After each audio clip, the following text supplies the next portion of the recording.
Since in this movie they decided to rep Howard, which is an HBCU, I decided to rep my alma mater, Florida A&M University, which is also an HBCU. The Rattlers will strike, and strike again. Let's get into this review. So Us is starring Lupita Nyong'o and Winston Duke, and also has newcomers Shahidi Wright-Joseph and Evan Alex playing their children. And this is the second movie directed by Jordan Peele, who most know from Get Out. And because of the success of Get Out, which also won him an Oscar, I think everybody was anticipating this movie. I know I was. I saw this movie a couple days ago. I saw it on a Thursday, and ultimately, I gotta say, I really did enjoy this movie, but at the same time, I have conflicting feelings about it. I really enjoyed it, but at the same time, it left me feeling very confused, especially after now having sat with it for a couple more days. I do want to see it again. I'll get into more of that later, but ultimately this is going to be a non-spoiler review. Granted, based on the box office numbers, I know everybody's seen this movie already, so I'm a little late with the review, but I'm not at the point where I can get movie screenings and see movies early. Hopefully I will get to that point at some point, but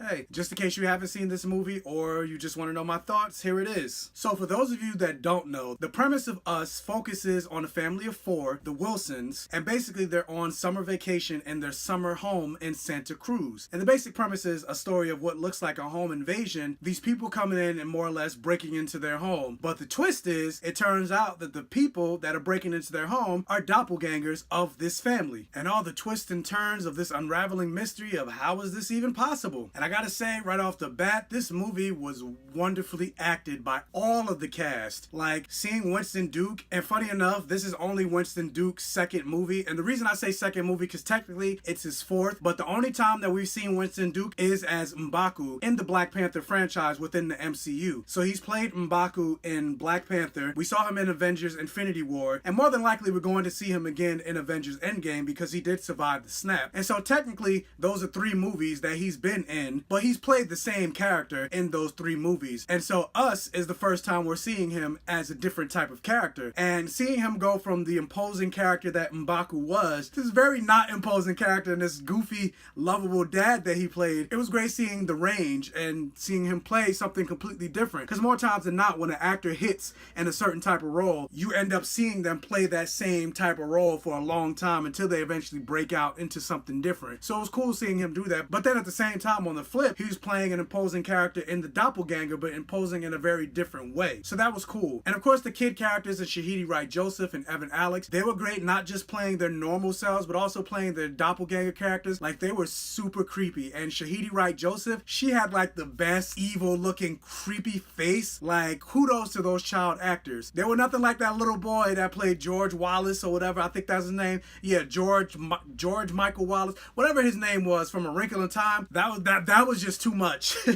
But this movie was definitely Lupita Nyong'o's movie. Like she was just fucking phenomenal. And I know it's not gonna happen, but for her to not be in the conversation for an Oscar nomination for this movie, granted, I understand there are more movies that need to come out this year, but I think it would be a travesty for her to not even be in the conversation of an Oscar nomination. Something else that I love seeing, even going back to the trailer, like just the fact of seeing so many black faces in leading roles in a horror type of movie, that's not something that we really see almost ever. More times than not, especially in like horror, sci-fi, fantasy stories, movies and TV shows, black people are we never really get to be the lead. We don't get to be the center of attention in these stories. We don't get to be the boy who lived. We don't get to be the most powerful witches in history. We don't get to be the chosen one. We don't get to be the slayer. And yes, I get it, there are black slayers, but they weren't the lead of the show. Star Wars, Mace Windu is supposed to be the most powerful Jedi behind Yoda, yet where's his story? Why don't we get to see any of that? Even when you think about black villains, like if you go on Google and Google the greatest villains, you'll see Hans Gruber, Hannibal Lecter, the Joker, Lord Voldemort, Freddy Krueger, Agent Smith, Loki, Darth Vader, who yes, was voiced by a black man, James Earl Jones, but the character himself is not black. You'll be pressed to find a black villain on that list. You probably have to scroll whole like pages and pages. Even when it comes to comic book villains, you Google greatest comic book villains, you'll see again the Joker, Lex Luthor, Doctor Doom, Norman Osborn, Kingpin, General Zod, Magneto, Thanos. And that's not to say there are no black villains, like at least in the movies, you got Killmonger and Black Manta, and you got other villains, like you got Idris Elba playing a villain in the new Hobbs and Shaw movie. So it's not to say black villains don't exist, but more times than not, we don't necessarily get those opportunities to be the center of the story. Whether it's the villain or the hero, we're always the side character. Hopefully things like Black Manta and Killmonger, even Justice Smith being the lead in the Detective Pikachu movie, more times than not, that would have went to a white kid. So hopefully stuff like that, seeing things like that, that changes, at least within genre films. But that's a whole nother topic for a whole nother day. I digress. But getting back to Us, that's one of the main reasons I love seeing this movie and was excited about it. Going back to black people being on screen, like I love the cinematography for this movie. Another major problem in Hollywood that's talked about time and time again since really the beginning of film history is Hollywood does not know how to light black actors, especially when it comes to being in dark rooms. They tend to shy away from that because we'll get washed out in the darkness of the room, or they might add too much light and our features get washed out. It's like there's whole topics on lighting and even photographing black actors.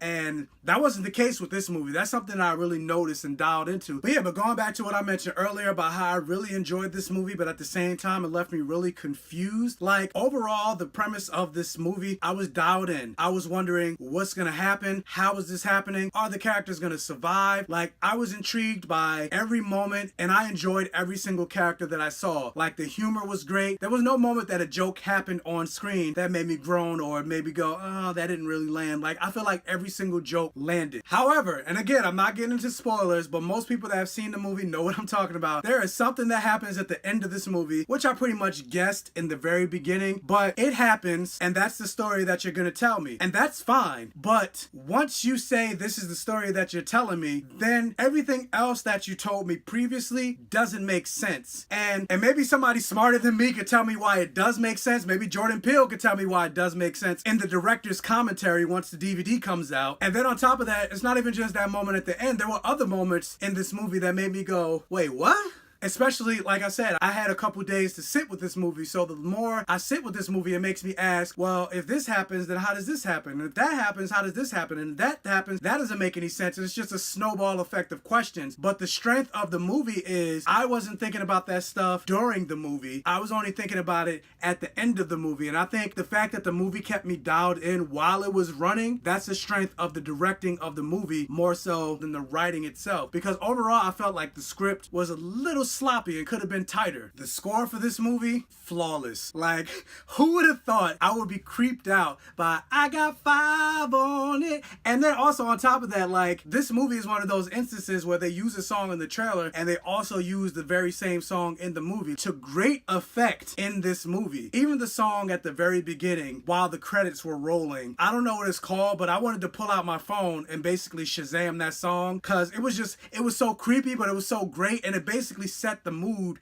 for the entire movie going forward. Ha, he, ha, ha. And I'm like, oh, I don't know what this song is, but I like this song. But I didn't want to be that guy that pulls out his phone in the theater while a movie is playing. I hate that guy. But for those of you that don't know, that I watched my videos earlier, I was trying to come up with a rating system, and I basically figured one out in my Kingdom Hearts review. If you want, you can check that out. But I'm going to leave a description in the description box below, basically explaining my review system. I will give this movie a moist.